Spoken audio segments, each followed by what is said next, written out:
ഇപ്പൊ Amrita already committed ആണല്ലോ. അപ്പൊ എപ്പോഴാണ് ഞങ്ങൾക്ക് സദ്യ കഴിക്കാൻ പറ്റുന്നത്? അതിപ്പോ വള്ളി ഞാൻ വാങ്ങിച്ചു തരാം. ഇനിയിപ്പോ കുറച്ചും കൂടി ഫ്രീ ആയ സ്ഥിതിക്ക് അത്യാവശ്യം അതിൽ ഇൻവെസ്റ്റ് ചെയ്യാനുള്ള ടൈമൊക്കെ സെറ്റ് ചെയ്യും. പൈസ വേണ്ടേ മസ്താനി? കടപ്പാണ് കൂട്ടത്തിലൊരു 2 കാൽക്കുലേറ്റർ ഉണ്ടെന്ന് അമ്മ പറഞ്ഞു. എന്തിനു 2 കാൽക്കുലേറ്റർ? കണക്ക് കൂട്ടിട്ട് ശരിയാവണ്ടേ? അതിന് കണക്ക് കൂട്ടി തെറ്റുമ്പോ അടുത്ത് അത് കേടാന്ന് വെച്ചിട്ട് ഇപ്പൊ തന്നെ കൂട്ടാറ്. അമ്മയുടെ സ്ഥാനത്ത് നിൽക്കണം, എന്റെ മുതലാളിയാവരുത്.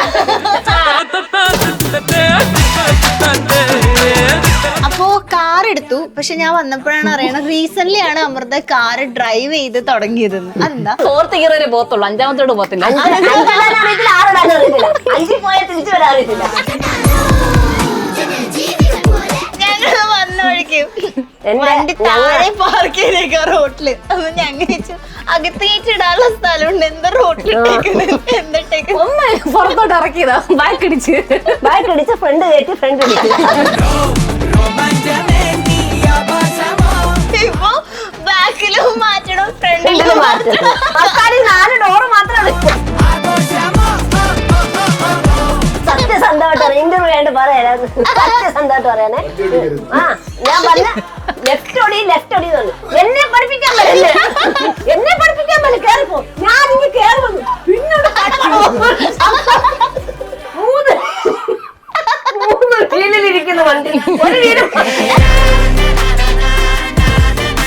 ബാത്റൂമിൽ തന്നെ പോയി. ബാത്റൂമിൽ ഇങ്ങനെ കുഞ്ഞമ്മയൊക്കെ അറിയോ? ഇതിനൊന്നും ഞാൻ പകർത്തില്ല. ഇതുകൊണ്ടൊന്നും ഞാൻ തളരില്ല. അമ്മായി ഫിഷ് ഫ്രൈ.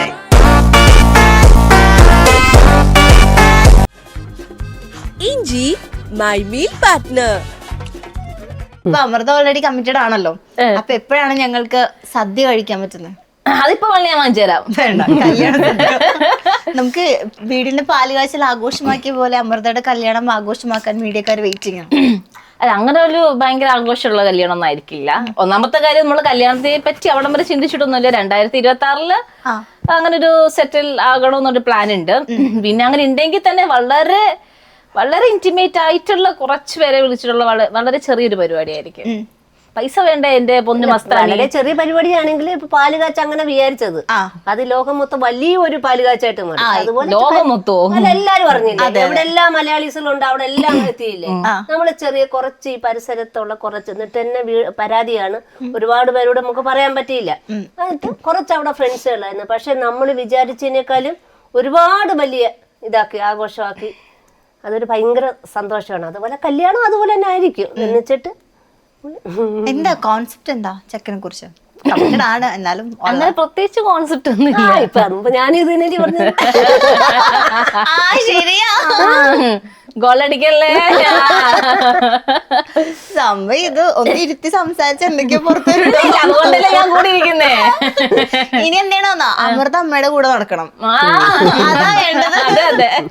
അപ്പൊ കോൺസെപ്റ്റ് എന്താ? അല്ല, അങ്ങനെ പ്രത്യേകിച്ച് കോൺസെപ്റ്റ് ഒന്നും ഇല്ല. എന്നെ നന്നായിട്ട് മനസ്സിലാക്കുന്ന, ഞാൻ പറഞ്ഞു, ഞാൻ ഇത്ര ഭയങ്കര സിമ്പിൾ ആയിട്ടുള്ള ഒരാളാണ്. ഇപ്പൊ നമ്മുടെ വീട് തന്നെ അതിനൊരു എക്സാമ്പിൾ ആണ്. ഇപ്പൊ നമുക്ക് വേണമെന്നുണ്ടെങ്കിൽ കുറച്ചും കൂടെ ലക്ഷറി ആയിട്ട് ഇപ്പൊ അപ്പുറത്തെ സ്ഥലമൊക്കെ വിൽക്കാൻ കിടക്കാം, അതൊക്കെ വാങ്ങിച്ചിട്ട് വേണമെങ്കിൽ എനിക്ക് വെക്കാം. പക്ഷെ നമ്മൾ അങ്ങനെ പോവാത്ത കാര്യം, ഒന്നാമത്തെ കാര്യം എക്സ്പെൻസ്. നമ്മൾ ഈ കയ്യിൽ ഒതുങ്ങാതെ വലിയ വീടൊക്കെ വെച്ച് അതിന് വേണമെങ്കിൽ ലോൺ എടുത്ത് അത് ജീവിതകാലം മുഴുവൻ ഒരു മനസ്സമാധാനം ഇല്ലാതെ അടച്ച് അങ്ങനെ പോകാതിരിക്കാൻ വേണ്ടിയിട്ടാണ്. അപ്പൊ ഈ പോകാതിരിക്കുന്നത് നമ്മൾ ലോൺ തന്നെ പല ബാങ്കിലും നമ്മൾ പോയി. അപ്പൊ തന്നെ പല പല പ്രൊസീജിയേഴ്സും അതിന്റെ പലിശയും കണ്ട് ഞെട്ടിയതുകൊണ്ടാണ് നമ്മുടെ കയ്യിൽ ഒതുങ്ങുന്ന രീതിയിൽ നമ്മളൊരു വീട് വെച്ചത്. സോ അപ്പൊ അതേപോലെ ഭയങ്കര സിമ്പിൾ ആയിട്ടുള്ള ഒരാളാണ് ഞാൻ. എനിക്ക് വരുന്ന ആളും അതേപോലെ ഭയങ്കര എക്സ്പെൻസീവ് അല്ലാത്ത അല്ലെങ്കിൽ ലക്ഷറി ആഗ്രഹിക്കാത്ത ഒരാളായിരിക്കണം ഒന്നാമത്തെ കാര്യം. രണ്ടാമത്തെ കാര്യം, എന്റെ ഫീൽഡുമായിട്ട് ഒരു ബന്ധവും ഇല്ലാത്ത ഒരാളായിരിക്കണം. അതെന്താ? അതിന്റെ ആദ്യമായിട്ടാ ഞാൻ അങ്ങനെ പറയുന്നേക്കുന്നത്. സാധാരണ ഈ ഫീൽഡിൽ ഉള്ള ആളുകളാണെങ്കിൽ കുറച്ചും കൂടി നല്ലതെന്ന് പറഞ്ഞു. അങ്ങനെ നല്ലതെന്ന് പറയാൻ എല്ലാത്തിനും നല്ലതും മോശമുണ്ട്. പക്ഷെ എനിക്ക് ഫീൽഡിലുള്ള ഒരാളെ വേണ്ട എന്നുള്ളത് തന്നെയായിരുന്നു. ഒരു വീട്ടിലെ ഒരു ക്രിയേറ്റർ അങ്ങനെയല്ല. അപ്പം രണ്ടുപേരും ഭയങ്കര ബിസി ആയിരിക്കും. ശരി, ടൈം ഉണ്ടാവില്ല. രണ്ടുപേർക്കും അങ്ങോട്ടും ഇങ്ങോട്ടും കാണാനോ സമയമോ ഒന്നിനും ഉണ്ടാവത്തില്ല. അപ്പൊ അങ്ങനൊന്നും ഇല്ലാത്ത ഒരു നാട്ടുംപുറം ആയിട്ടുള്ള അങ്ങനെ ഒരാളായി. നാട്ടുംപുറം ആണ്, എന്നാൽ പോലും ചിന്താഗതിയൊക്കെ കുറച്ചും കൂടെ ഇതായിരിക്കണം. അങ്ങനെയൊക്കെ ഉള്ള ഒരാള് ഒരു പിന്നെ ഈ പറഞ്ഞ എല്ലാത്തിനും സപ്പോർട്ടായിട്ടുള്ള ഒരാള് അങ്ങനൊക്കെ ഉള്ളൂ. അപ്പൊ അങ്ങനെ ഒരാളാണ് കൂടെ ഉള്ളത്. അങ്ങനെ ഒരാളാണ് കൂടെ ഉള്ളത്. അപ്പൊ നിങ്ങൾ എങ്ങനെ കണ്ടുമുട്ടിയേ? ഈശ്വര, അതൊന്നും പറയാനായിട്ട് മോളെ. ഞാൻ പറഞ്ഞ അത് നമ്മുടെ വീട്ടിൽ ഇങ്ങനെ പരസ്പരം പറഞ്ഞു വെച്ചേക്കുന്നേ ഉള്ളൂ. അപ്പൊ അതിന്റെ കൂടുതൽ നമ്മളൊന്നും തീരുമാനിച്ചിട്ടില്ല. കുറച്ചും കൂടെ കാര്യങ്ങളൊക്കെ ഇല്ല ഒന്നും ആയിട്ടില്ല. അപ്പം സമയം എടുക്കും. ഓക്കെ, ഞങ്ങൾ കപ്പിൾ ഇന്റർവ്യൂവിന് വരാം. തീർച്ചയായിട്ടും വെറൈറ്റി മീഡിയക്ക് വന്നില്ലെങ്കിൽ ആർക്കും. എനിക്കൊന്ന് വെറൈറ്റി മീഡിയയുടെ 3ാമത്തെ ഇന്റർവ്യൂ ആണ്. ആ 3ാമത്തെ ഇന്റർവ്യൂ ആണ്. ഇവര് നേരത്തെ നമ്മളവിടെ വന്നു കുടുംബങ്ങളൊക്കെ ചെയ്തപ്പോ വന്നു. ലാസ്റ്റ് അരുൺ ചേട്ടനായിട്ട് ചെയ്തു. ഇപ്പൊ നമ്മൾ ചെയ്തു. ഇപ്പൊ ഓക്കെ, അതിനൊക്കെ ശേഷം ഇപ്പം നിലവിൽ എന്താണ് ഇപ്പോ? സിറ്റ്കോം ചെയ്യുന്നുണ്ട്, അതല്ലാണ്ട് വേറെ സീരിയലില് അഭിനയം താൽക്കാലികമായിട്ടൊന്ന് ഞാൻ സ്റ്റോപ്പ് ചെയ്തു. കാരണം ഇത്രയും കുറെ ഓടി. അപ്പൊ എനിക്ക് കുറച്ച് റെസ്റ്റ് എടുക്കണം. പിന്നെ എനിക്ക് ഓടി നടന്ന് സമയമില്ലാതെ അങ്ങോട്ടുകൂടി വർക്ക് ചെയ്യുന്ന എനിക്ക് ഇഷ്ടമല്ല. അത് എനിക്ക് താല്പര്യമില്ലാത്ത കേട്ടോ. എന്നെ കൊണ്ട് അങ്ങനെ വർക്ക് ചെയ്യാൻ പറ്റത്തില്ല. അതുകൊണ്ട് സമാധാനപരമായിട്ട് വർക്ക് ഇപ്പം ടോം ആൻഡ് ജെസ്സിയാണ് കൗമുദിൽ ചെയ്തുകൊണ്ടിരിക്കുന്ന വർക്ക്. അതില് ലീഡിങ് നായികയായിട്ടാണ് അർജുൻ ചേട്ടനാണ് നായകൻ. അത് നന്നായിട്ട് പോകുന്നുണ്ട്. അപ്പൊ അത് 1 to 8, 9 ഒക്കെ സ്കെഡ്യൂള്. അത് കഴിഞ്ഞ് ബാക്കിയുള്ള സമയം ഇവിടെ വരുക, എന്റെ യൂട്യൂബ് ചാനല്, എന്റെ വേറൊരു ലോകം, അങ്ങനെ ആയിട്ടിരിക്കും. ഇവിടെ വരുമ്പോ ഭയങ്കര നമുക്ക് സമാധാനം കിട്ടും. ബിസിനസ് ഒക്കെ എങ്ങനെ പോകുന്നു? ബിസിനസ് ആക്ച്വലി നേരത്തെ പറഞ്ഞപ്പോഴാ 2 കാൽക്കുലേറ്റർ ഉണ്ടെന്ന് അമ്മ പറഞ്ഞു. എന്തിനാ 2 കാൽക്കുലേറ്റർ? കണക്ക് കൂട്ടിട്ട് ശരിയാവണ്ടേ? കണക്ക് കൂട്ടി തെറ്റുമ്പോ അടുത്ത് അത് കേടാന്ന് വെച്ചിട്ട് ഇപ്പത്തെ കൂട്ടാത്. അമ്മയുടെ സ്ഥാനത്ത് നിൽക്കണം, എന്റെ മുതലാളിയാവരുത്. അല്ലാതെ 3 മൊബൈൽ, ആദ്യം 3 കാൽക്കുലേറ്റർ ഉണ്ട്. ഇത് പോരാൻ ഈ 2 കാൽക്കുലേറ്റർ നിങ്ങളൊന്ന് ആലോചിച്ച് നോക്ക്. അതില് കണക്ക് കൂട്ടി തെറ്റ്. ശരി, അപ്പൊ അത് കേടാന്ന് വെച്ചിട്ട് എനിക്ക് അടുത്തെടുക്കുന്നത്. നിനക്ക് മതിയായില്ലേ? നല്ല കണ്ണു കിട്ടിയില്ലേ? ഇത് അമ്മയുടെ ഒരു സിംഗിൾ ഇന്റർവ്യൂ. സാരി ബിസിനസ് ഒക്കെ എങ്ങനെ കുഴപ്പമില്ല. നഷ്ടത്തിലാണോ എന്ന് ചോദിച്ചല്ല, ലാഭത്തിൽ കയറിയെന്ന് ചോദിച്ചാലേ പോകുന്നുണ്ട്. ഇപ്പൊ ചിലരൊക്കെ വിചാരിച്ചിരിക്കുന്നേ ഞാൻ സാരി ബിസിനസ് തുടങ്ങി, ഭയങ്കര വരുമാനമുണ്ട്, ഞാൻ വീടൊക്കെ വെച്ചു. അപ്പൊ ചിലരുടെ തോട്ട് അങ്ങനെ ഒരിക്കലും അല്ല. സാരി ബിസിനസ് വളരെ നഷ്ടത്തിലാണ്. എന്നാൽ ആ പ്രോഫിറ്റ് ഒക്കെ ഇവിടെ പോകും. ചുമ്മാട്ടോ ഞാൻ അങ്ങനെ അതിൽ കോൺസെൻട്രേറ്റ് ചെയ്ത് ഒരുപാട് സ്റ്റോക്കുകൾ എടുത്ത് ദിവസവും വീഡിയോ ഇട്ട് അങ്ങനെ ചെയ്യുന്നില്ല. കാരണം എനിക്ക് കുറച്ചും കൂടെ അതില് കുറച്ചുകൂടെ നന്നായിട്ട് വരണമെന്നുണ്ട്. അപ്പൊ എനിക്ക് സമയം എടുത്ത് അതിന്റെ പ്ലാൻ ചെയ്തൊക്കെ വരണം, അത്രയുള്ളൂ. അപ്പൊ എന്നെക്കാട്ടിലും മുന്നേയും അല്ലെങ്കിൽ എന്നെക്കാട്ടിലും ഇപ്പൊ ലേറ്റസ്റ്റ് ആയിട്ട് സ്റ്റാർട്ട് ചെയ്ത പല ആർട്ടിസ്റ്റുകളും അവരൊക്കെ നന്നായിട്ട് ചെയ്യുന്നുണ്ട്. അവർ അതിന് വേണ്ടി ഭയങ്കര എഫേർട്ട് എടുക്കുന്നുണ്ട്. ഞാൻ അങ്ങനെ ചെയ്യുന്നില്ല എന്നതാണ് മെയിൻ റീസൺസ്. ഞാൻ എന്റെ ഒരു കംഫർട്ട് ടൈം നോക്കി അല്ലെങ്കിൽ അങ്ങനെ ചെയ്യാൻ എനിക്കിങ്ങനെ ആർത്തിയില്ല. മറ്റൊരു ആർത്തി ഉണ്ട് അങ്ങനെ എന്നെല്ലാം പറഞ്ഞത്. എനിക്ക് എന്തിനോടും എനിക്ക് ടൈം വേണം. അങ്ങനെ പോകുന്നതുകൊണ്ടാണ്. അങ്ങനെ ഇനിയിപ്പോ കുറച്ചും കൂടി ഫ്രീ ആയ സ്ഥിതിക്ക് അത്യാവശ്യം അതിൽ ഇൻവെസ്റ്റ് ചെയ്യാനുള്ള ടൈമൊക്കെ സെറ്റ് ചെയ്യാം. പൈസ വേണ്ടേ മുസ്താനി? കടപ്പാനും കൂട്ടത്തിലൊരു അതാണ് എന്റെ ഇപ്പോഴത്തെ അവസ്ഥ. അമ്മയോട് ചോദിക്കട്ടെ, എന്നാലും ഇപ്പൊ ഉറങ്ങുന്ന പോലെ അഭിനയിച്ചിട്ട് ലൈൻ പൊക്കിയതാണല്ലോ. അപ്പോ ഇത് കാണുന്ന അമ്മമാർക്ക് കൊടുക്കാനുള്ള ഒരു ടിപ്പാണ്, വീട്ടിലെ മക്കൾക്ക് ഒരു ലൈൻ ഉണ്ടെങ്കിൽ സപ്പോർട്ട് ചെയ്യണം. അതെങ്ങനെ കണ്ടുപിടിക്കാൻ നമ്മൾ ആദ്യം ഒന്നും മൈൻഡ് ചെയ്യല്ലേ. ഇത് എങ്ങനെയാണ് ഇതിന്റെ സിറ്റുവേഷൻ എന്താന്ന് ആദ്യം മനസ്സിലാക്കണം. ഡൗട്ട് തോന്നിയാൽ ആക്ട് ചെയ്തില്ല. ഞാൻ അങ്ങനെ മനസ്സിലാക്കി കിടന്ന് കുറെ നാൾ കഴിഞ്ഞപ്പോ ഇത് ഇവള് വിചാരിച്ചു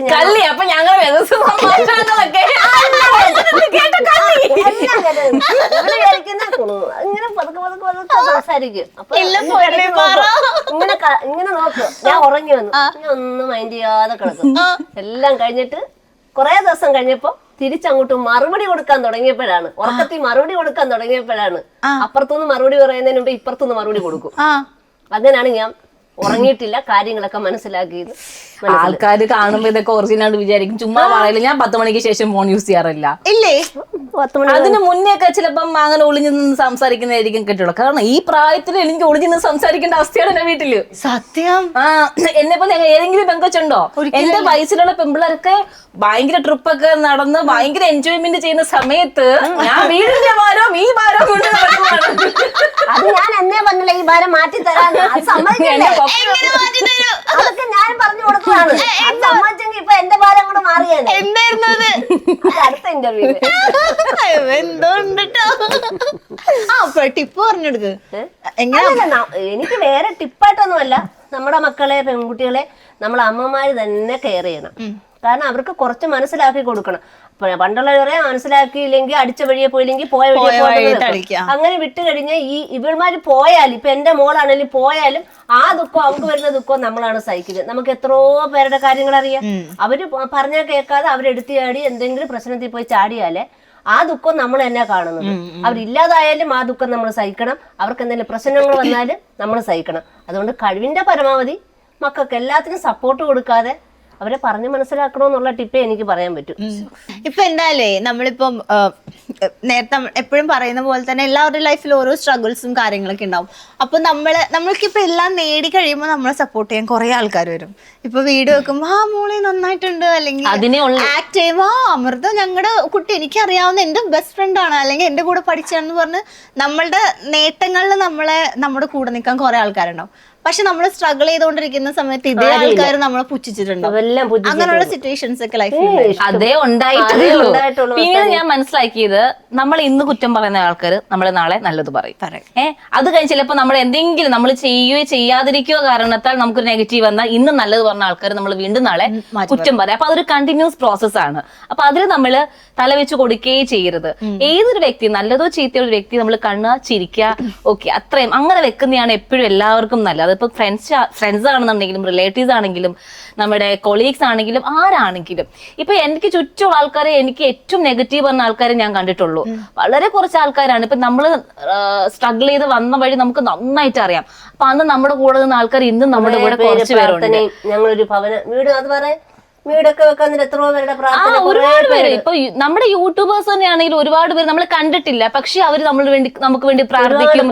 ഒരു ടീമാണെങ്കിൽ നമുക്ക് അർച്ചന ചെയ്തിട്ടേ അതിന്റെ ഇത് അയച്ചിട്ടുണ്ട്. അർച്ചന ചെയ്തതിന്റെ ഡീറ്റെയിൽസ് എനിക്ക് ഇൻസ്റ്റാഗ്രാമിൽ അയച്ചു.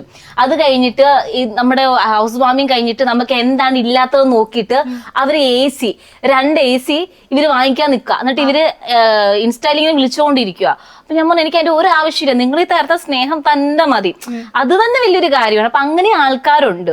അതിന്റെ ഇടയ്ക്കാണ് നമുക്ക് ഈ നെഗറ്റീവ് അല്ലെങ്കിൽ അങ്ങനെ പറയുന്ന ആൾക്കാർ. അപ്പൊ അതിന് നമ്മൾ മൈൻഡ് ചെയ്തതേ ഇല്ല. ഇപ്പൊ പറയാനാണെങ്കിൽ കുറെ എക്സാമ്പിൾ ഉണ്ട് പല പ്രശ്നങ്ങളുണ്ട്, പക്ഷെ നമ്മളത് പറയുന്നില്ല.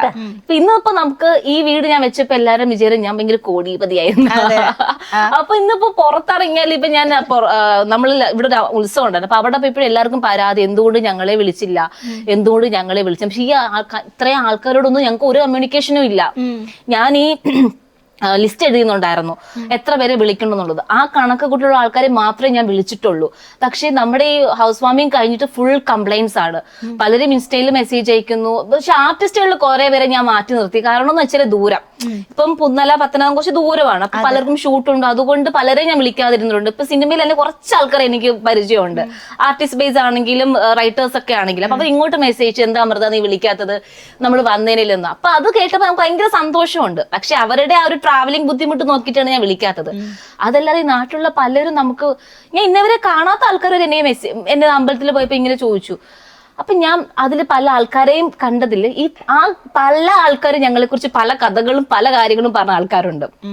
ആ ആൾക്കാർ ഇന്ന് വന്നിട്ട് ഞങ്ങളോട് ഭയങ്കര സ്നേഹം, ഭയങ്കര കെട്ടിപ്പിടിക്കുന്നു, ഉമ്മ തരും എന്നൊക്കെ തന്നപ്പോ ഞാൻ വിചാരിക്കുന്ന ആളുകളുടെ മൈൻഡ് സെറ്റ് ആണ്. പൈസ ഇല്ലാന്നുണ്ടെങ്കിൽ ഒരു മനുഷ്യനും കാണത്തില്ല. നമ്മളൊന്ന് വയ്യാതെ കടന്നാൽ പോലും നമുക്കൊരു പച്ച വെള്ളം തരാൻ ഒരു 100 രൂപ തരാൻ ഒരാളും കാണത്തില്ല. അതേസമയം ഞാൻ ഇന്നിപ്പോ റോഡിൽ വീണ് കടന്നാലോ അഹങ്കാരം കൊണ്ടോ അല്ലെങ്കിൽ ഞാൻ വലിയ ആളൊന്നും പറയുന്നതല്ല, ഇപ്പൊ എന്നെ പോലെ പലരും കാണും. ഇപ്പൊ ഇച്ചിരി പൈസ അല്ലെങ്കിൽ നമ്മളൊന്ന് സെറ്റായി വന്ന ആൾക്കാർ എവിടെയെങ്കിലും വീണ് കടന്ന 100 പേര് ഓടി വരും. അറ്റ്ലീസ്റ്റ് എന്ത് പറ്റി ഒന്നും വേണ്ട. ഇന്നിപ്പോ നാളെ എനിക്ക് എന്തെങ്കിലും പറ്റി പോയാൽ തന്നെ എനിക്ക് പരിചയമില്ലാത്ത ആൾക്കാർ ഒരു 100 സ്റ്റോറി ഇടും. അല്ലേ എനിക്ക് ഇന്ന പറ്റി, അയ്യോ RIP അല്ലെങ്കിൽ അങ്ങനെ പറഞ്ഞു പലരും ഇടും. ഇന്ന് എന്നെ മോശമായിട്ട് പറയുന്ന ആൾക്കാർ വരെ ചിലപ്പോ നാളെ കാണുമ്പോൾ എനിക്ക് എന്റെ ഫോട്ടോ സ്റ്റാറ്റസ് ഇടുന്ന ആൾക്കാരുണ്ട്. അങ്ങനത്തെ മൈൻഡുള്ള ആൾക്കാരാണ്. അത് വളരെ പ്യുവർ ഹാർട്ട് ആയിട്ടുള്ള ആൾക്കാർ കുറച്ചു പേരെ നമ്മുടെ ലൈഫിൽ എല്ലാവരുടെയും കൂടുതൽ കാണത്തുള്ളൂ. ആ ആൾക്കാരെ എപ്പോഴും കൂടെ നിർത്തുക, അല്ലാത്ത ആൾക്കാരെ മാറ്റി തന്നെ നിർത്തുള്ളതാണ് എന്റെ വലിയൊരു റിക്വസ്റ്റ്. കാരണം എന്റെ ലൈഫിൽ നിന്ന് ഈവൻ മസ്താനിക്കത് നന്നായിട്ട് നമ്മൾക്ക് ആ ഒരു കുറെ എന്താണ് ആൾക്കാരായതുകൊണ്ട് അത് ആക്ച്വലി അങ്ങനെയാ. നമ്മളുടെ കൂടെ ഉണ്ടാവുമെന്ന് വിചാരിക്കുന്ന ആൾക്കാരായിരിക്കും എൻഡിൽ നമുക്ക് പുറത്തൂടെ തരുന്നത്. അത്രേ ഉള്ളൂ. ഓക്കെ. അത് നമുക്കൊരു ഓരോ വ്യക്തി നമ്മുടെ ശത്രു ആണ് നമുക്കറിഞ്ഞാൽ അത് നമ്മൾ എപ്പോഴും എന്താണ് ആ ഒരു വ്യക്തി നമ്മുടെ Care ശത്രുവാണ്. ചെയ്യുന്ന നമ്മൾ എപ്പോഴും അതിനെ കെയർ ചെയ്തിരിക്കും. പക്ഷെ കൂടെ നടന്ന് നമ്മുടെ എല്ലാ കാര്യങ്ങളും അറിയുന്ന ഒരു വ്യക്തിക്കായിരിക്കും നമ്മളെ ഏറ്റവും കൂടുതൽ ഉപദ്രവിക്കാനും ചതിക്കാനും പറ്റുന്നത്. കാരണം എന്താണ്, നമ്മളെ നന്നായിട്ട് ആ വ്യക്തിക്ക് അറിയാം. ഇവക്കിട്ട് എങ്ങനെ താങ്ങണമെന്നുള്ള വഴി വരെ അവർക്കറിയാം. അങ്ങനെയുള്ള ആൾക്കാരെയാണ് സൂക്ഷിക്കേണ്ടത്. അതുകൊണ്ട് നമ്മൾ ഒരു കാര്യം ഒരാളെടുത്തും പരിധി കൂടുതൽ പറയരുതേ ചെയ്യില്ല. പാഠമായി. അപ്പൊ നമ്മൾ പറയുമ്പോ അമ്മ ചുമ്മാരി ഇപ്പൊ പറയത്തില്ല അമ്മ കൂടെ നടക്കുന്നെന്ന്. അമ്മ ചുമ്മാരി അമ്മ പറയുന്ന പോലെ അല്ലെന്ന് ഇവിടെ അന്നേരം ദേഷ്യപ്പെടുമായിരുന്നു. ഇപ്പൊ ഞാൻ തിരിച്ചു ചോദിക്കുന്നു, അന്ന് അമ്മ പറഞ്ഞതിന് വല്ല വ്യത്യാസം വന്നു? പക്ഷെ അത് ഇപ്പം പറയാണ് മക്കളുടെ ടിപ്പ് കൊടുക്കണമെന്ന് മുമ്പ് മിസ്താനി ചോദിച്ചോണ്ട് പറയാണ്, ചില കാര്യങ്ങൾ അമ്മ പറയുന്നത് ഈ മക്കൾക്ക് മനസ്സിലാവണം. അത് മൈൻഡിൽ ഇട്ട് കഴിഞ്ഞാൽ അവർക്കൊരു കുഴപ്പവും വരില്ല. എല്ലാ കടിക്കും. നമുക്ക് വേറെ ക്വസ്റ്റ്യനിലോട്ട് പോകാം. കടിക്കത്തില്ല. ഓക്കെ, നമ്മൾ നേരത്തെ അമ്മേന്റെ അടുത്ത് ചോദിച്ചപ്പോ അമ്മക്ക് പിന്നെ നമ്മളത് സംസാരിച്ച് ഇങ്ങനെ പോയി. അമൃത പറ, അമ്മയുടെ ഇഷ്ടപ്പെട്ട ഒരു 5 ക്വാളിറ്റിയും ഇഷ്ടമല്ലാത്തൊരു 5 ക്വാളിറ്റി. 5 ക്വാളിറ്റി അല്ല, പറയാൻ അങ്ങനെയൊന്നുമില്ല. ഇഷ്ടമല്ലാത്ത 2 മതി. പെട്ടെന്ന് ദേഷ്യപ്പെടും, പെട്ടെന്ന് ലൗഡായിട്ട് ഭയങ്കരമായിട്ട് ലൗഡായിട്ട് സംസാരിക്കും. ഇഷ്ടപ്പെടാത്തയാണേ. പിന്നെന്തുവാ, ഇതൊക്കെ തന്നെ. വല്ല ഇഷ്ടമുള്ള കാര്യങ്ങൾ വെച്ചാൽ നമ്മൾ എപ്പോഴും നന്നായിട്ട് പാമ്പർ ചെയ്യും. എല്ലാത്തിനും നല്ല കാര്യങ്ങൾക്ക് എല്ലാത്തിനും കൂടെ ഒന്ന് സപ്പോർട്ട് ചെയ്യും. അങ്ങനെയൊക്കെയാ. അല്ലാതെ അങ്ങനെ എടുത്തു പറയാനൊന്നുമില്ല. സ്വന്തം അമ്മയല്ലേ, അതുകൊണ്ട് ഒന്നും പറയുന്നില്ല. ഡിപ്ലോമാറ്റിക് ഒന്നുമില്ല. അമൃത ഉണ്ടല്ലോ, അമൃത തന്നെ നമുക്ക് വേണമെങ്കിൽ ഒരു പൊങ്കാല സ്റ്റാർ എന്ന് പറയാം. കാരണം എല്ലാ പൊങ്കാലയ്ക്കും അമൃത വരും. അമൃത വന്നാൽ ആ പൊങ്കാല അമൃത വൈറലാക്കും. പക്ഷെ അങ്ങനെ ഒന്നുമില്ല. കഴിഞ്ഞ പ്രാവശ്യം ഞാൻ പൊങ്കാല അമൃത എന്നൊക്കെ വിളിച്ചു. ഈ പ്രാവശ്യം അതുകൊണ്ട് ഞങ്ങൾ അവിടെ ഇടുന്നില്ല എന്ന് വെച്ചു. അല്ല, അവിടെ ഇടുന്നില്ല എന്ന് വെച്ചാൽ അവിടെ ഒന്നാമത്തെ കാര്യം എന്താ പറയാ, ഫുൾ മീഡിയാസ് ഒക്കെ ആയിരിക്കുമല്ലോ. അപ്പൊ നമുക്ക് ആ ഒരു ഒന്നാമത്തെ കാര്യം ഭയങ്കര കൺജസ്റ്റഡ് ആന്നേ. പിന്നെ ഞാൻ കേട്ടത് വെച്ചിട്ട് എല്ലാവർക്കും അവിടെ തന്നെ മതി. കൂടെ വർക്ക് ചെയ്യുന്നതാണെങ്കിൽ എല്ലാവർക്കും അവിടെ തന്നെ മതി വാശി പിടിച്ചിരിക്കുക. അപ്പൊ അവരവിടെ ഇട്ടേ. ഞാൻ ദേവിയുടെ നട ആയതുകൊണ്ടാണ് 2 വർഷവും അടുപ്പിച്ച് അവിടെ ഇട്ടത്. പിന്നെ എന്റെ ഫ്രണ്ട്സ് ഉണ്ടായിരുന്നു, അവരവിടെ സ്റ്റേ ചെയ്യുന്നതുകൊണ്ടാണ് നമ്മൾ ആ ഹോട്ടലിൽ തന്നെ ഇട്ടത്. അതാണ്. അല്ലാത്ത എല്ലാ വർഷവും ഇടുന്നുണ്ട്. അപ്പൊ എല്ലാരും കാണാറില്ല. ഈ 10-20 വർഷമായിട്ട് നമ്മൾ കണ്ടിന്യൂസ് ആയിട്ട് ഇടുന്നുണ്ട്, അമ്മയുടെ കൂടെ ഇരുന്നുണ്ട്. പക്ഷെ ആരും അറിഞ്ഞിട്ടില്ല. അവിടെ ഇരുന്നത് കൊണ്ടാണ് ഈ പറഞ്ഞവര് എന്നെ അറിഞ്ഞത്. അല്ലാതെ എത്രയോ വർഷം കണ്ടിപ്പോ എല്ലാരും ഇടുന്നില്ലേ. അമ്മയ്ക്ക് അറ്റുവല്ലമ്മയ്ക്ക് 30-40 വർഷമായിട്ട് ഇടുന്ന ആൾക്കാരുണ്ട്. ആർക്കെങ്കിലും അറിയാമോ? എന്തുകൊണ്ടാണ്? ഇടുന്ന് പ്രാർത്ഥിച്ചു പോകുന്നു. നമ്മളൊരു മീഡിയ ഓറിയന്റഡ് ആയിട്ടുള്ള സ്ഥലത്ത് നിൽക്കുമ്പോഴാണ് നമ്മളെ അങ്ങനെ അറിയുന്നത്. ഇപ്പൊ എനിക്ക് പൊങ്കാലയിടാൻ ഭയങ്കര ഇഷ്ടമാണ്. ഇപ്പൊ നമ്മുടെ അമ്മൂമ്മക്കാവിൽ ഇവിടെ അടുത്ത് പൊങ്കാല ഉണ്ടായിരുന്നു. ഞാനത് ഷൂട്ട് ചെയ്തിട്ടപ്പോ അതെല്ലാവർക്കും കാണാൻ ഭയങ്കര ഇഷ്ടം. നാട്ടുംപുറം അതാണ്. ഇപ്പം എനിക്ക് പൊങ്കാലയുടെ ഒന്നാമത് ഭയങ്കര ഇഷ്ടമാണ്. നല്ല രസമല്ലേ? പൊങ്കാല ഇട്ട് പ്രാർത്ഥിച്ച കാര്യങ്ങളൊക്കെ നടന്നു. ഭയങ്കര ശക്തിയുള്ള കാര്യമാണല്ലോ, ശക്തിയുള്ളതാണ് നമ്മുടെ അച്ചുകാലം. അപ്പൊ അമ്മയുടെ നടയിൽ നമ്മൾ പ്രാർത്ഥിച്ചതിൽ ഏറ്റവും വലിയ 2-3 കാര്യങ്ങളുണ്ടായിരുന്നു. 3 കാര്യം സാധിച്ചു. 1 എന്റെ വീടിന്റെ കാര്യമായിരുന്നു, 2 എന്റെ പേഴ്സണൽ 2 കാര്യങ്ങളും സാധിച്ചു. അപ്പോ കാർ എടുത്തു. പക്ഷെ ഞാൻ വന്നപ്പോഴാണ് അറിയണത് റീസെന്റ് ആണ് അമൃത കാർ ഡ്രൈവ് ചെയ്ത് തുടങ്ങിയതെന്ന്. അതെന്താ? റീസെന്റ് ഇത് പറയാൻ, ഞാൻ കാർ എടുത്തിട്ട് 3 വർഷമായിടാ. അപ്പൊ എന്റെ ബ്രദർ ഉണ്ടായിരുന്നു. അപ്പൊ അവൻ ഇപ്പൊ ജർമ്മനിയിലാണ്. അപ്പം എന്റെ ആവശ്യങ്ങൾക്കെല്ലാം അവനെ കൂടെ പോയിക്കൊണ്ടിരുന്നത് വന്നോണ്ടിരുന്നതല്ല. അത് കഴിഞ്ഞിട്ട് പിന്നെ എന്തെങ്കിലും ആവശ്യം ഉണ്ടെങ്കിൽ ഡ്രൈവറിനെ വെച്ച് പോവാറ്. അപ്പം എനിക്ക് എപ്പോഴും മടി, അത് കഴിഞ്ഞിട്ട് പേടി. എനിക്ക് ഓപ്പോസിറ്റ് വലിയ വണ്ടികളൊക്കെ എന്റെ കൈയും കാലും മറക്കും. ഞാൻ ചിലപ്പോ നടു റോഡ് ഇട്ടിട്ട് ഞാൻ അവിടെ മിണ്ടാതിരിക്കും. എനിക്കൊന്നും ചെയ്യാൻ പറ്റത്തില്ല. അപ്പൊ എന്റെ അടുത്ത് പഠിക്കുന്ന 2 പ്രാവശ്യം കൊണ്ടാക്കിയിട്ട് ഞാൻ പഠിച്ചിട്ട് പകുതിക്ക് വെച്ച് തിരിച്ചു വന്നു. അതിനുശേഷം വീട് പണി ആയപ്പോ ഫുൾ ഓട്ടം ഞാൻ മാത്രമേ ഉള്ളൂ. ആനീനങ്ങാണ്. അപ്പൊ ഡ്രൈവറിനെ വെച്ച് വരുന്നു, അതിന്റെ എക്സ്പെൻസ്, പെട്രോൾ ഡീസലിന്റെ എക്സ്പെൻസ്, അത് നോക്കിയപ്പോ പിന്നെയും കയ്യിൽ നിന്ന് പൈസ പോകുന്ന അല്ലാണ്ട് ഒരു മെച്ചവും ഇല്ല. ഞാൻ വെച്ചു എന്തായാലും പഠിക്കണം. അങ്ങനെ ഞാൻ പോയി ഡ്രൈവിംഗ് പഠിച്ചു. ആദ്യത്തെ ടെസ്റ്റ് പോയി 8 നിലയിൽ പൊട്ടി. രണ്ടാമത്തതിന് പോയി ഭയങ്കര കോൺഫിഡൻസിനോട് പോയി 8 നിലയിൽ പൊട്ടി. മൂന്നാമത്തതിന് എന്തും വരട്ടെ വിചാരിച്ചു പോയി. മൂന്നാമത്തതിന് പാസ്സായി. അത് കഴിഞ്ഞിട്ട് പിന്നെ വണ്ടി എടുക്കാൻ എനിക്ക് ഭയങ്കര പേടി. കാരണം കൂടെ ഈ അമ്മ കയറി ഇരുന്ന ഭയങ്കര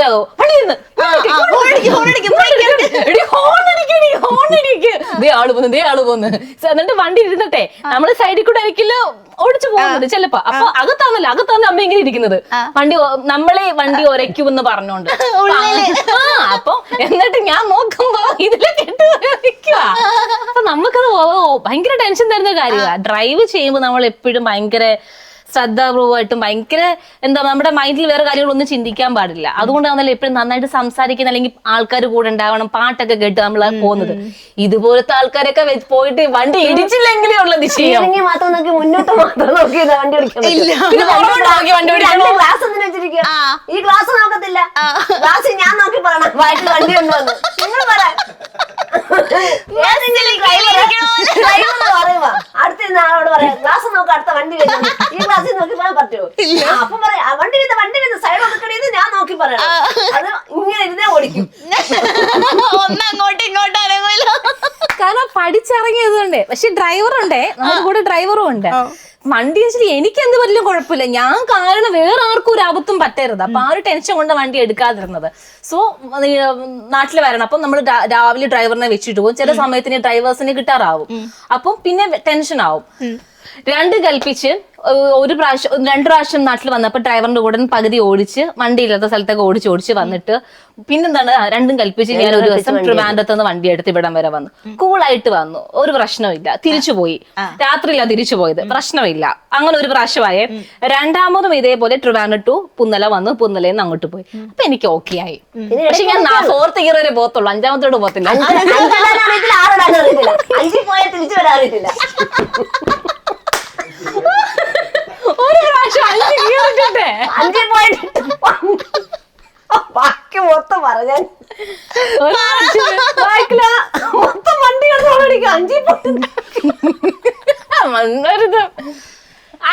ഇട്ടു 5-ലിട്ടിട്ട് സ്പീഡ് കുറഞ്ഞപ്പോ 4-ആക്കണമല്ലോ. 4-ന്ന് വണ്ടി അങ്ങോട്ട് വണ്ടി എടുത്തടിക്കുവാ. ബാക്കി ഇരുന്ന് സാധനങ്ങളൊക്കെ ഫ്രണ്ടിൽ വന്ന്. പക്ഷെ അമ്മയുടെ കൂടെ ഓറിയാൻ കൂടെ ഉണ്ട്. അപ്പൊ ഇവര് മറ്റേ ഇങ്ങനെ എന്താ പറയാ ഇടിച്ചിടിച്ച് നിക്കുക. എന്നിട്ട് വണ്ടി ഓഫായി.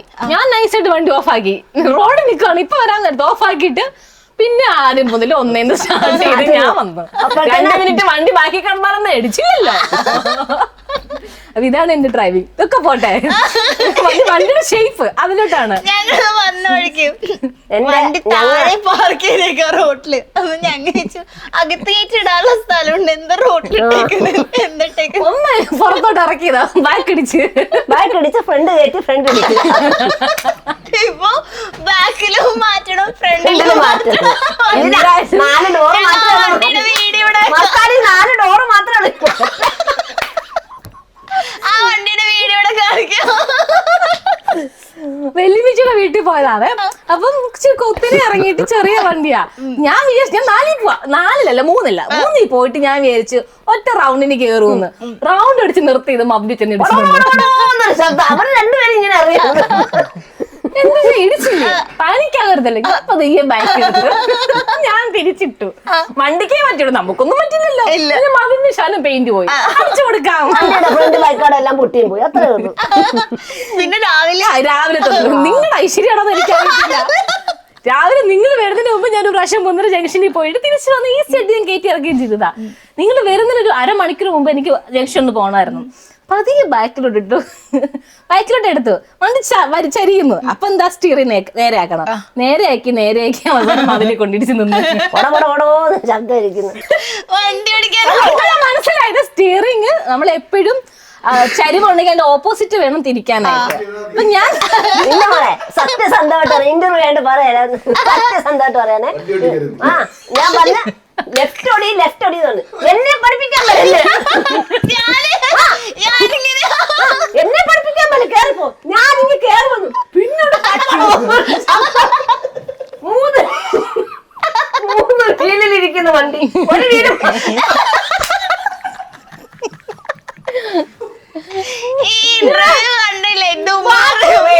കണ്ടില്ലേ ബാത്റൂമിൽ ഇന്നലെ കുഞ്ഞമ്മയൊക്കെ അറിയോ വണ്ടി ആകുമ്പം തട്ടും മുട്ടും. പക്ഷെ ഇതിനൊന്നും ഞാൻ പതറത്തില്ല. എന്നിട്ട് മാമനെ വിളിച്ച് വണ്ടി ഞാൻ ഓടി. എന്നോട് കേറാൻ പറഞ്ഞില്ലേ? ഞാൻ നോക്കിയപ്പോ അമ്മാ 3 വീല് വണ്ടി ഇരിക്കുന്നു. ഞാൻ ഓടി, അവർ ചോറുണ്ട് കണ്ടാ ഓടി വന്ന. അവർ വിചാരിച്ചെന്താ സംഭവിച്ചു, ഓടി വന്ന് അങ്ങേറ്റ് നോക്കിയിട്ട് പറ്റുന്നില്ല. പിന്നെ അണ്ണന് അറ്റാക്ക് സർജറി ഒക്കെ കഴിഞ്ഞു. അണ്ണനെ കൊണ്ട് വണ്ടി തള്ളാൻ പറ്റുമോ? അണ്ണൻ കേറിട്ടൊന്നും പറ്റുന്നില്ല. പിന്നെ തള്ളി വണ്ടി തള്ളി. ഞാൻ പിന്നെ എല്ലാം നമ്മളെ ഈ ഹാഫ് ക്ലച്ചിൽ എടുക്കാൻ നോക്കുമല്ലോ. ഹൈറ്റിൽ ഇരിക്കുമ്പോൾ നമ്മൾ എപ്പോഴും ഹാഫ് ക്ലച്ചിൽ അങ്ങനെ എന്താ എടുക്കണമെന്നാണ് എന്റെ അറിയാം. പക്ഷേ സമയത്തിന് വർക്ക് ആവുന്നില്ല. ഓർമ്മയില്ല പരീക്ഷയ്ക്ക് അങ്ങനെ പഠിച്ചിട്ടോ. ഞാൻ വണ്ടി എടുക്കാൻ നോക്കും, ഓഫ് ആവും. ബൈക്കിൽ പിടിക്കും, വണ്ടി എടുക്കും ഓഫ് ആവും ബൈക്കിൽ പിടിക്കും. അപ്പൊ പിന്നെ ഒരു 2-3 പ്രാവശ്യം ഇപ്പൊ പതിയെ എടുത്ത് പിന്നെ ഇവര് ബൈക്കിൽ തള്ളി തന്നു. അത് പെണ്ണുങ്ങള്, ആണുങ്ങളല്ല. ഞങ്ങള് 3 പെണ്ണുങ്ങളൂടെ തള്ളി വണ്ടേ കയറ്റി. എന്നിട്ട് പിന്നെ അതാണ് റോഡ് ഇട്ടേക്ക്, നീ എനിക്ക് റിസ്ക് എടുക്കാൻ വയ്യ. എന്നിട്ട് പറഞ്ഞ അവിടെ ഇടാം. നമ്മൾ അമ്മമാര് പറയും മക്കളെ ഇങ്ങനെ എടുക്കാൻ പറഞ്ഞാൽ നമ്മൾ ആദ്യം ഒന്ന് ചിന്തിക്കണം. ചിലപ്പോ അങ്ങനെ ഒന്ന് ഓടിച്ചു നോക്കാം. കേറിപ്പോ, ഞാൻ എടുത്തോളാം, എനിക്കറിയാന്നല്ല പറയുന്നത്. എന്നെ പഠിപ്പിക്കണോ? നിന്റെ വണ്ടി നീന്റെ കാശ് മുടക്കുന്നത്, ഇവിടോട്ട് കേറുന്ന പണം. വേറൊരു കാര്യം, തിരിച്ചായിരുന്നു കിണറ്റിനകത്ത് ഞാനും കാറും കൂടെ കിണറ്റി സൂപ്പർ. എന്നാ നിങ്ങൾ എന്റെ കിണറ്റി വന്ന് ഇന്റർവ്യൂ എടുക്കേണ്ടി വന്നത്. കിണറ്റി വീഴാതിരിക്കാൻ വേണ്ടിട്ടാണ് ഞാൻ സൈഡ് തിരിച്ചത്. അപ്പോഴത്തേക്കും അതിനെ കൊണ്ട് ഇടിച്ചത് എന്റെ കുറ്റമാണോ? മസ്താനി നേരെ കിടന്ന വണ്ടിയാണ്, ഇത് സ്റ്റിയറിംഗ് ഒന്നും തിരിക്കണ്ട, അതേ സ്പോട്ടിൽ ബാക്ക് എടുത്ത് അങ്ങ് പോയാൽ മതി. ഒന്നും തിരിക്കണ്ട, സ്റ്റിയറിംഗ് തിരിക്കേ വേണ്ട. ഞാൻ 100 വട്ടം സ്റ്റിയറിംഗ് തിരിക്കല്ലേ എന്ന് പറഞ്ഞു. ഇവര് ലെഫ്റ്റ് ഓടിക്കുവോ റൈറ്റ് ഓടിക്കുവോ? ഒരു ഫാഷൻ അല്ലേ? എന്റെ ദൈവമേ, എന്റെ ഷോർട്സിലൊക്കെ ഞാൻ ഭയങ്കര നൈസായിട്ട് വണ്ടി എടുത്തോണ്ട് പോകുന്ന കാണുമ്പോഴേ ആൾക്കാർ എന്നിട്ട് ടിപ്സ് ചോദിക്കും, ചേച്ചി എങ്ങനത്തെ നൈസായിട്ട് വണ്ടി ഓടിക്കുന്നത്. ഇതാണ് റിയാലിറ്റി. ഓരോരുത്തർ കമന്റ് ഇട്ടേ ചേച്ചി പുലിയാണല്ലോ, ഡ്രൈവിംഗില് പുലിയാണല്ലോ. ഇന്ന് ആ വീഡിയോ എടുത്തത് എനിക്ക് അറിയത്തില്ലായിരുന്നു.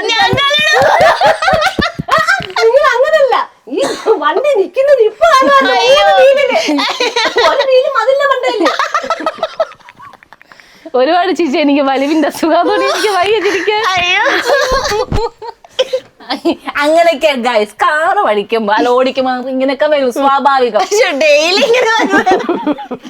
നമ്മളൊരു മനുഷ്യന്റെ ദേഹത്തൊന്നുമല്ലല്ലോ തട്ടിയത്. കാറിന്റെ മൾഗാർഡ് മാറ്റാം, ബമ്പർ ടു ബമ്പർ നമുക്ക് ഇൻഷുറൻസ് ഉണ്ട്, മതില് നമുക്ക് കെട്ടിക്കൊടുക്കാം. പക്ഷെ ഒരു മനുഷ്യന്റെ ജീവനായിരുന്നെങ്കിലോ? ആരും നീ വണ്ടി ഓടിക്കുന്നത് വന്ന് നിന്നില്ലല്ലോ, 4 വഴിക്കാണ്. അപ്പൊ എല്ലാവരും ശ്രദ്ധിക്കാം, അമൃത ആ വഴി വരുന്നുണ്ടെങ്കിൽ ആരും പോവരുത്. എന്നിട്ട് മെഞ്ഞാന്ന് ഞാൻ ബാക്കിൽ കൊണ്ട് എല്ലാം ഒട്ടിച്ച് അതെങ്കിലും കണ്ട് ബാക്കിൽ വന്നു. തടിലോറി കയറി വരുവാണ്, തടിലോറി കയറി വരുവാണ്, കയറ്റവും കേറുക. ഇവള് ഗിയർ മാറ്റി ആ സമയത്ത് അങ്ങ് ആക്സിഡന്റ് കൊടുത്ത് കേറിയപ്പോൾ ഇവള് അവിടെ കിണുക്കാടി. അയ്യോ തടിലോറി ഓണടിക്കുക, അയൊക്കെ പിടിച്ചാ കിട്ടുവോ? വണ്ടി ഓഫായി പോയി. എന്നിട്ടെന്തോ പിന്നെ ആരും ഒന്നേരം സ്റ്റാർട്ടാക്കി. ഞാൻ കാറിന്ന് പറയുമ്പോ എടി നീ ആക്സിഡന്റ് കൊടുത്താൽ കേറ്, ഇച്ചിരി അങ്ങ് കേറിയാ പോരെ, അപ്പഴത്തേനും അങ്ങ് തേടിലോട്ട് ആക്കിയാ പോരെ.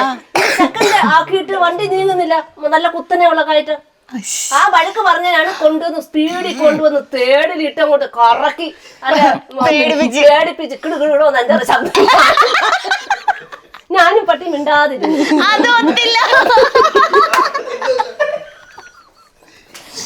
ഈ ഇന്റർവ്യൂന്ന് കിട്ടുന്ന പൈസയൊക്കെ നിങ്ങൾ എനിക്ക് തന്നെ തരണം, ഒരുപാട് ചെലവുണ്ടേ.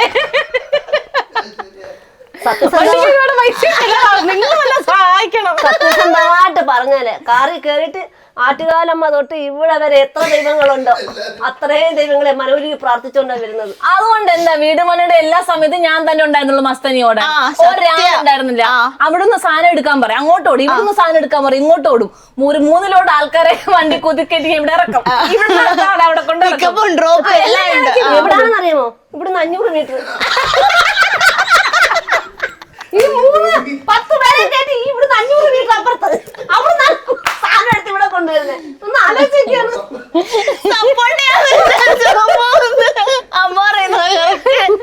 ഞാൻ സത്യസന്ധമായിട്ടുള്ള കാര്യം അമ്മ ഡ്രൈവ് ചെയ്യോ? വരട്ടെ, റൈറ്റോട്ട് തിരിയാൻ നേരം ലെഫ്റ്റോട്ട് തിരിയും. റൈറ്റ് ഇൻഡിക്കേറ്റർ ഇടാൻ പറഞ്ഞാൽ ലെഫ്റ്റ് ഇൻഡിക്കേറ്റർ ഇടാം, 1 ഇടാൻ പറഞ്ഞാൽ 3 പോകും. ഇതാണ് അമ്മയുടെ ഡ്രൈവിങ്. പക്ഷെ അവ കറക്റ്റ് ആയിട്ട് പറയുന്നത്. എനിക്ക് വണ്ടി ഓടിക്കാൻ എനിക്ക് നല്ലോണം അറിയാം. ഞങ്ങൾ ഒരു വാശിയുടെ പുറത്ത് ഞാൻ ഇവിടെ വണ്ടി എടുക്കത്തില്ലെന്ന് പറഞ്ഞു. അതൊരു ചെറിയൊരു കുടുംബ പ്രശ്നം. ഇനി ഞാൻ എന്റെ വണ്ടി എടുത്തിട്ടേ ഞാൻ ഓടിക്കത്തുള്ളൂ. അമ്മയുടെ വണ്ടി ഉണ്ടോ? എന്റെ വണ്ടി വിറ്റു. അയ്യോടാ, വണ്ടി ഉണ്ടായിരുന്നു. വണ്ടി ഉണ്ടായിരുന്നു, അതിപ്പോ കൊടുത്തത് 10 പൈപ്പ് കൊടുക്കണ്ടായിരുന്നു. എന്റെ വണ്ടി ആ വണ്ടിക്കാരെ ഓടിക്കൊണ്ട് നടക്കുക, കാരണം പാർട്സ് പോലും കിട്ടാനില്ല. ഓക്കെ, നമ്മള് ഇപ്പൊ എന്താണെങ്കിലും ഒരു ആക്ടിങ് ആണല്ലോ എല്ലാത്തിന്റെ ഒരു സ്റ്റാർട്ടിങ്. ഒരു നമ്മുടെ ഒരു തലവര തന്നെ മാറ്റുന്നത് ശരിക്കും ഈ സീരിയൽ ആക്ടിങ് ഒക്കെയാണ്. പക്ഷെ ഏറ്റവും കൂടുതൽ ഫാൻസ് ഉള്ള കുറച്ച് ചില ക്യാരക്ടേഴ്സ് ഉണ്ട്. അത് ആൾക്കാരുടെ മനസ്സിൽ നിന്ന് അങ്ങനെ മായില്ല. പ്രത്യേകിച്ച് സീരിയൽ എന്ന് പറയുമ്പോഴേക്കും കുടുംബ പ്രേക്ഷകർക്ക് പെട്ടെന്ന് ഇഷ്ടം കൂടുതൽ തോന്നുന്നതാണ് സീരിയൽസ്. കാരണം 6 മണി മുതൽ വീട്ടിലുള്ള എൻ്റെ ഉമ്മ ഇരുന്ന് കാണും, എൻ്റെ ഉമ്മ കുടുംബങ്ങളൊക്കെ കാണും, ഗീതാ ഗോവിന്ദം കാണും, ഇപ്പോൾ ഉള്ള എല്ലാ സീരിയൽസും കാണും. TV 6 മണിക്ക് ഓൺ ചെയ്താൽ 11 മണിക്കായിരിക്കും ഓഫ് ചെയ്യുന്നത്. അപ്പൊ അതേപോലെ തന്നെ ഒരുപാട് ആൾക്കാർ നിങ്ങളെ ഡെയിലി കാണും. എന്നാൽ ഏറ്റവും കൂടുതൽ ആൾക്കാർ ഇപ്പോൾ കുടുംബങ്ങളൊക്കെ തീർന്ന സമയത്താണെങ്കിലും കുറെ മെസ്സേജ് വന്നിട്ടുണ്ടാവില്ലേ? കുടുംബങ്ങളൊക്കെ തീർന്ന സമയത്ത് ഞാൻ ഉണ്ടായിരുന്നില്ല അതിനകത്ത്. അതിന്റെ പകുതിക്ക് വെച്ച് മാറി. ഞാൻ അതിന്റെ 1.5 വർഷം വർക്ക് ചെയ്തിട്ടുള്ളൂ. അതിപ്പം നമ്മുടെ പാർവതിയാണ് എനിക്ക് ആ ക്യാരക്ടർ ആദ്യം ചെയ്തുകൊണ്ടിരുന്നത്, സിസ്റ്ററിന്റെ ക്യാരക്ടർ. അത് പാർവതി മാറിയതിനു ശേഷമാണ് ഞാൻ ചെയ്തത്. അപ്പൊ സാധാരണ നമ്മളൊരു റീപ്ലേസ്മെന്റിൽ ഒരു ആർട്ടിസ്റ്റ് വരുമ്പോൾ എപ്പോഴും നെഗറ്റീവ് ആയിരിക്കും കിട്ടുന്നത്. പക്ഷെ എന്തോ ദൈവഭാഗ്യം കൊണ്ട് എനിക്ക് ഭയങ്കര നല്ലതേ വന്നിട്ടുള്ളൂ. തുടക്കം എപ്പിസോഡ് മുതൽ പുതിയ ശീതളു കൊള്ളാം, നല്ലതാണ്, അടിപൊളിയാണ്, നന്നായിട്ട് ചെയ്യുന്നുണ്ട് എന്നൊക്കെ പറഞ്ഞിട്ടാണ് എൻഡ് വരെയും എനിക്ക് നെഗറ്റീവ് കിട്ടിയെന്ന് വെച്ചാൽ എന്റെ ക്യാരക്ടർ നെഗറ്റീവായി. അപ്പം അതേപോലെ ചില അമ്മ അനുസരിക്കാത്ത മോള്, അച്ഛനെ മാത്രം കേൾക്കുന്നു, അച്ഛന്റെ വാക്ക് കേൾക്കുന്നു, അങ്ങനെയുള്ള കമന്റ്സേ ഉണ്ടായിരുന്നുള്ളൂ. അല്ലാതെ ആക്ടിംഗ് ബേസ് വെച്ച് നോക്കുമ്പോൾ എല്ലാവർക്കും ഭയങ്കര ഇഷ്ടമായിരുന്നു. എന്റെ ലൈഫിലെ ഏറ്റവും ടേണിംഗ് പോയിന്റ് ശീതളായിരുന്നു. ശീതളിന് എല്ലാവർക്കും മീൻസ് അന്ന് നമ്മൾ ആ ടൈമിൽ കുടുംബങ്ങൾക്ക് ഭയങ്കര ഹിറ്റാണ്. 21 ഇതൊക്കെ കിട്ടിയിട്ടുണ്ട്. എന്താണ് അതിന്റെ റേറ്റിംഗ്? വീക്കില് 21st നമ്മൾ വന്നിട്ടുണ്ട്. അപ്പൊ അന്ന് ഭയങ്കര ഹിറ്റാണ്. മീര ചേച്ചിയായിട്ടുള്ള ആ ഒരു സീരിയല് ഭയങ്കര ഹിറ്റായിരുന്നു. അതുകൊണ്ട് എല്ലാരും കാണും. അപ്പൊ 21 റേറ്റിംഗ് ഒക്കെ കിട്ടണമെന്നുണ്ടെങ്കിൽ അത്രയും വ്യൂവേഴ്സ് ഉണ്ടാവുമല്ലോ. അതിനു മുന്നേ അത്രയും റേറ്റിംഗ് ഒക്കെ കിട്ടിയത് വേറെ ഏതൊക്കെയോ സീരിയലാണ് എനിക്ക് തോന്നുന്നു. കുങ്കുമപ്പൂവ്, പിന്നെ നമ്മുടെ അവളുടെ സീരിയൽ ചന്ദനമഴ ആ സീരിയലൊക്കെ ആയിരുന്നു. പിന്നെ ദീപ്തി ചേച്ചിയുടെ പരസ്പരം ആ ടൈമിലൊക്കെ. അതിനുശേഷം ഒരു ബ്രേക്ക് തന്നത് നമുക്ക് കുടുംബങ്ങളൊക്കെ ആയിരുന്നു. അപ്പൊ നല്ല എല്ലാവർക്കും ഭയങ്കര ഇഷ്ടമായിരുന്നു. എവിടെ പോയാലും ഇപ്പോഴും ശീതൾ എന്നാണ് പലരും വിളിക്കുന്നത്. ശീതൾ കുടുംബവിളക്ക് അല്ലെങ്കിൽ കമ്മിറ്റി വരുന്നതും ശീതൾ കുടുംബവിളക്ക് എന്ന്. അത് അന്ന് ഞാൻ അതിൽ അഭിനയിക്കുമ്പോൾ 4-5 വർഷമല്ലേ, എനിക്ക് അന്ന് തന്നെ 22-23 വയസ്സുണ്ട്. പക്ഷെ അതിൽ +2 ക്യാരക്ടറായിട്ടാണ് ചെയ്യുന്നത്. പിന്നെ അതിനുശേഷം വന്നത് ഗീതാ ഗോവിന്ദം, രേഖ, ഭയങ്കര പാവമായിട്ടുള്ള ഒരു വീട്ടമ്മ. അതും ഭയങ്കര എല്ലാവർക്കും ഭയങ്കര ഇഷ്ടമായിരുന്നു രേഖയെ. ഈ 2 ക്യാരക്ടേഴ്സ് എനിക്ക് ലൈഫിൽ ഒരിക്കലും മറക്കാൻ പറ്റത്തില്ല. കുടുംബവിളക്കിലാണോ പല്ലെന്തോ? അത് നീ ഇവിടെ പറഞ്ഞിട്ടില്ലേ പല്ലൊട്ടിച്ച് വെച്ചത്? അത് ശരിക്കും എന്തായിരുന്നു? അതെന്താന്ന് വെച്ചാല് എന്റെ പല്ല് ഗ്യാപ്പ് ഉണ്ടായിരുന്നേ. അപ്പം അത് താൽക്കാലികമായിട്ടാണ് ഒട്ടിച്ചു വെച്ചിരുന്നത്. അപ്പൊ ഭക്ഷണം എന്തോ കഴിക്കാൻ നേരത്തെ ഇത് പൊട്ടിയപ്പം തലേ ദിവസത്തെ വൈറ്റ് ഷോട്ടിൽ ബാക്കി ക്ലോസ് രാവിലത്തെ ഷോട്ടിൽ ഫസ്റ്റ് ഷോട്ടിൽ വെച്ചിരിക്കുക. അപ്പൊ ഇത് ഒരുങ്ങി ഇറങ്ങാൻ നേരത്തെ രാവിലെ കഴിക്കുന്ന എന്തോ രാവിലത്തെ ബ്രേക്ക്ഫാസ്റ്റ് കഴിച്ചപ്പോ ഈ സാധനം പൊട്ടി പുറത്തു വന്നു. എന്ത് ചെയ്യാൻ, കണ്ടിന്യൂറ്റി അല്ലെങ്കിൽ ഇന്നലെ ചിരിച്ചപ്പോ പല്ലിന് ഗ്യാപ്പ് ഒന്നും ഉണ്ടായിരുന്നില്ല. അടുത്ത ഷോട്ടിൽ വരുമ്പം ക്ലോസപ്സ് വരുമ്പം പല്ലിന് ഗ്യാപ്പ് കാണത്തില്ലേ. അതിന് പകരം ഞാൻ അവിടുന്ന് ആർട്ടിന്ന് പശ വാങ്ങിച്ച് ഒട്ടിച്ചു വെച്ച് എന്റെ ബുദ്ധി ഞാൻ ചിന്തിക്കുന്ന ആളാ. വായും കൂടെ കൂട്ടി കെട്ടിയിരുന്നെങ്കിൽ നല്ലായിരുന്നു. അങ്ങനെയുള്ള ചെറിയ ചെറിയ കാര്യങ്ങൾ എടുത്തു മാറ്റാൻ പറ്റിയോ? പിന്നെ മാറ്റാൻ പറ്റും, വെച്ചോണ്ടിരിക്കാൻ പറ്റുമോ പെണ്ണെ? അത് മാറ്റാൻ പറ്റും. ഡോക്ടർ അതൊക്കെ ഈസി ആയിട്ട് മാറ്റാൻ പറ്റും. അതുകൊണ്ട് ഞാൻ സാഹസികമായിട്ടാണ് കുടുംബങ്ങളൊക്കെ നിങ്ങൾക്ക് വേണ്ടി അമൃത ചെയ്തത്. പക്ഷെ അതിന് മാറിയോ പിന്നീട് എനിക്ക് തോന്നി അയ്യോ ഞാനായിട്ട് മാറിയതല്ല. നമുക്ക് വേറൊരു ചാനലിലോട്ട് കോൾ വന്നപ്പോ നമ്മൾ അങ്ങനെ അന്ന് ആ ഒരു സിറ്റുവേഷനിൽ മാറേണ്ട ഒരു ഇതായിരുന്നു, അതിലോട്ട് പോകേണ്ട ഒരു കാര്യം ഉണ്ടായിരുന്നു. അങ്ങനെ വന്നപ്പോ പിന്നീട് എനിക്ക് കുറ്റബോധം ഉണ്ടായിരുന്നു, ഇത് മാറണ്ടായിരുന്നു, നല്ലതായിരുന്നു എന്നൊക്കെ. പിന്നെ നമുക്ക് ഓരോ വിധിയുണ്ട്. അത് കഴിഞ്ഞിട്ട് അതിനുശേഷം ഞാൻ ബ്രേക്ക് എടുത്തപ്പോഴാണ് എനിക്ക് യൂട്യൂബ് തുടങ്ങാൻ പറ്റിയത്. ഷോ 1-2 ചെയ്യാൻ പറ്റി. പിന്നീട് ബ്രേക്കിന് ശേഷം വന്നതാണ് സൂര്യ ടിവിയിൽ കളിവീട്. അതിൽ നല്ലൊരു ക്യാരക്ടറായിരുന്നു സ്നേഹം. അതിനുശേഷം ഗീതാ ഗോവിന്ദം.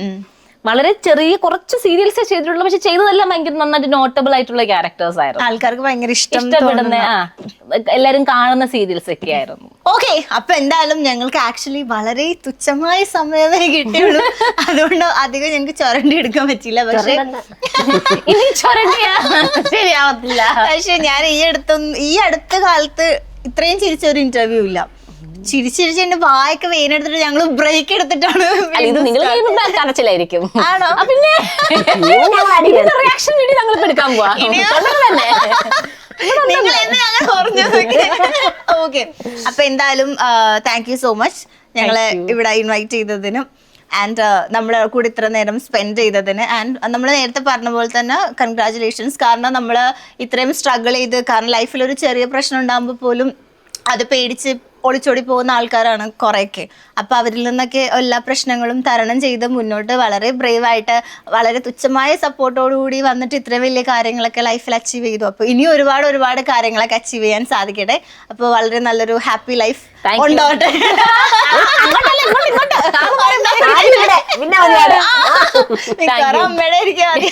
Okay, അപ്പൊ താങ്ക് യു എന്തായാലും all the very best. Thank you. And Mastani, you are nice person, nice to meet you. കാരണം മസ്താനി നമ്മൾ ടിവിയിൽ മാത്രമേ കണ്ടിട്ടുള്ളൂ. നല്ലൊരു വ്യക്തിയാണ്. നമ്മള് മനസ്സിൽ പോലും വിചാരിക്കാത്ത ഒരു വേറൊരു ക്യാരക്ടറാണ്. നൈസ്. നേരിൽ കാണാൻ സാധിച്ചതിന് ഞങ്ങളുടെ വീട്ടിൽ നിങ്ങൾ എല്ലാവരും വന്നതിലും ഒരുപാട് സന്തോഷം. മീഡിയയിൽ ഫസ്റ്റ് ആൾക്കാരാണ് നിങ്ങൾ നമ്മുടെ വീട്ടിൽ വരുന്നത്. മീഡിയാസിൽ ഹൗസ് വാമിങ് കഴിഞ്ഞിട്ട് ആദ്യമായിട്ട് കുറെ പേര് നമ്മളോട് ചോദിച്ചിട്ടുണ്ടായിരുന്നു. പക്ഷെ നമുക്ക് ഈ പറഞ്ഞ അങ്ങോട്ടും ഇങ്ങോട്ടും ഓടി നടക്കുന്നതുകൊണ്ട് സമയം കിട്ടിയില്ല. പക്ഷെ ഫസ്റ്റ് നിങ്ങളാണ് വരുന്നത്. സോ വെറൈറ്റി മീഡിയയ്ക്കും ഒരുപാട് thanks. Thank you so much. നമുക്ക് ഇനിയും കാണാം.